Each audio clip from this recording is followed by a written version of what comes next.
Sahabat peradaban kasih ekologis yang terkasih, sebagaimana saya janjikan, saya akan membuat video tersendiri tentang Santa Perawan Maria yang dipersembahkan dalam kenisah di Bait Allah.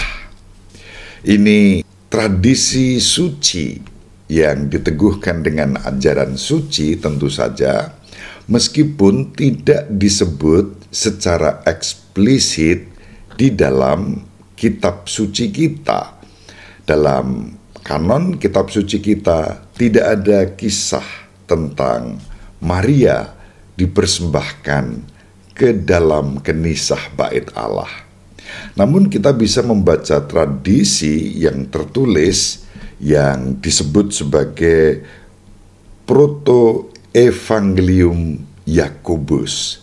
Di sana kita menemukan beberapa informasi terkait dengan praktek liturgis iman kita. Peringatan Santa Perawan Maria dipersembahkan ke kenisah Bait Allah.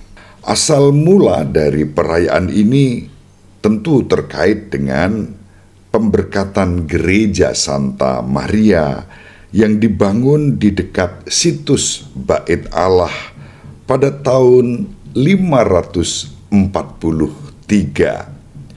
Perayaan ini adalah sebuah pesta yang dirayakan terutama di gereja-gereja timur yang sudah dimulai pada abad keempat.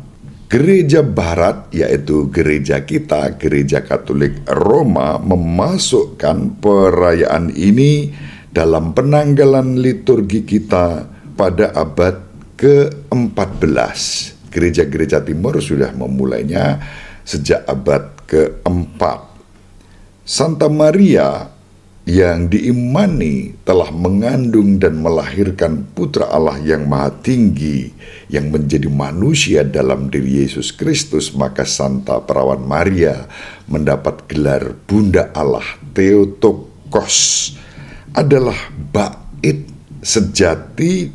Dan di sanalah Yesus hadir sebagai satu-satunya persembahan yang berkenan kepada Allah. Maka Santa Perawan Maria juga diimani telah mempersembahkan hidupnya seutuhnya kepada Allah. Nah, bagaimana itu dipertanggungjawabkan? Kita belajar dari yang disebut Proto-Evangelium Yakobus. Sekali lagi, meskipun tidak disebut di dalam kitab suci, tetapi tradisi suci jelas. Tradisi suci mempunyai kisah, yaitu dalam Proto-Evangelium Yakobus, yang menjelaskan bagaimana Santa Perawan Maria dipersembahkan kepada Allah dan dibawa ke bait suci sampai usia 12 tahun ketika Santo Yusuf meminangnya sebagai tunangan. Santa Perawan Maria digambarkan di dalam Proto-Evangelium Yakobus sudah dipersembahkan ke bait Allah pada usia 3 tahun sampai usia 12 tahun. Kemudian dilamar oleh Bapak Yusuf sekaligus menjadi wali untuk Santa Perawan Maria.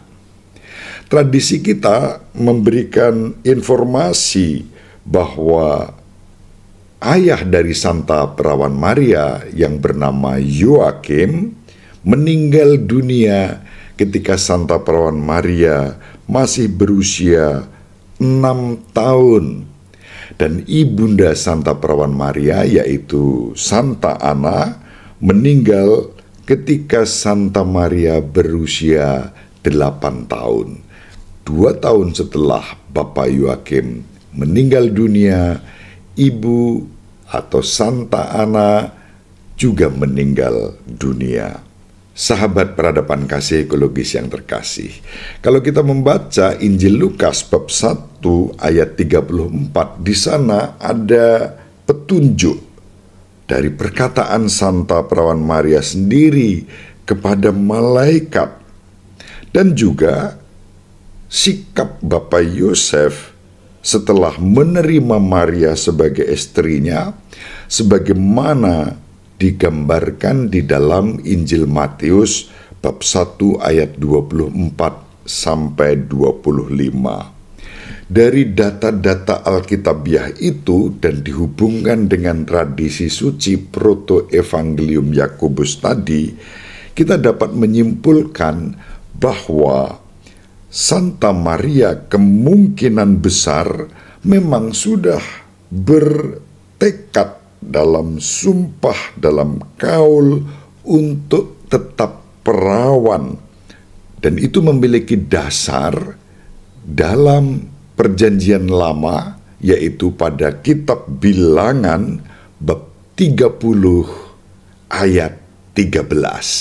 Dalam konteks itu, ketika Bapak Yosef diberitahu oleh malaikat bahwa Maria mengandung bukan karena laki-laki, tetapi karena kuasa Roh Kudus, dan anak yang dikandungnya itu tidak lain Putra Allah yang Maha Tinggi, dan Bapak Yosef harus memberi nama kepadanya Yesus.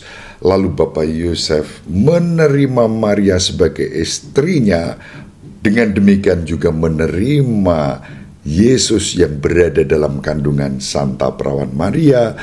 Bapak Yosef pun menghormati dan menghargai janji atau sumpah yang sudah diucapkan oleh Santa Perawan Maria bahwa dirinya seutuhnya dipersembahkan kepada Allah.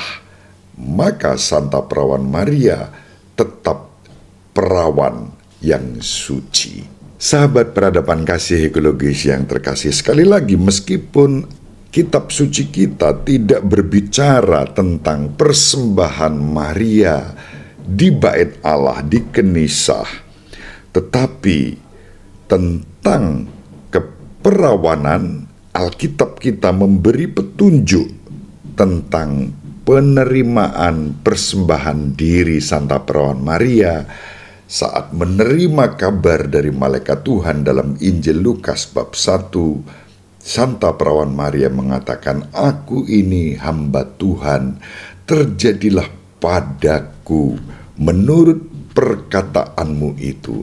Sebelum ketaatan dan kesetiaan ini diungkapkan, bahkan malaikat sendiri telah menyatakan bahwa Santa Perawan Maria diberkati oleh Allah, kasih karunia ada padanya. Gambaran-gambaran tentang kesucian, keperawanan yang dipersembahkan oleh Santa Perawan Maria sendiri dan diterima oleh penyelenggaraan ilahi. Sahabat peradaban kasih ekologis yang terkasih, dengan demikian, apa yang kita kenangkan dalam peringatan wajib Santa Perawan Maria dipersembahkan ke kenisah bait Allah juga menjadi antisipasi kehidupan akhir zaman ketika kita hidup dalam keabadian, dalam kesucian dan kekudusan sebagai anugerah yang dilimpahkan Allah kepada kita dan disempurnakan di dalam karya penebusan Sang Putra, yakni Tuhan kita, Yesus Kristus. Roh Kudus bekerja menyertai kita untuk terus mempersembahkan hidup kita kepada Allah demi karya penebusan yang dihadirkan di tengah-tengah kehidupan kita. Kita bersyukur atas iman yang diwariskan dan diajarkan kepada kita. Sekali lagi, kitab suci tidak menunjuk secara eksplisit, tetapi memberikan indikasi-indikasi yang menguatkan apa yang dihidupi di dalam tradisi suci, khususnya Proto-Evangelium Yakobus, dan diteguhkan oleh magisterium ajaran suci Gereja Katolik Roma. Demikian, semoga bermanfaat. Santa Perawan Maria dan Bapak Yosef, doakanlah kami.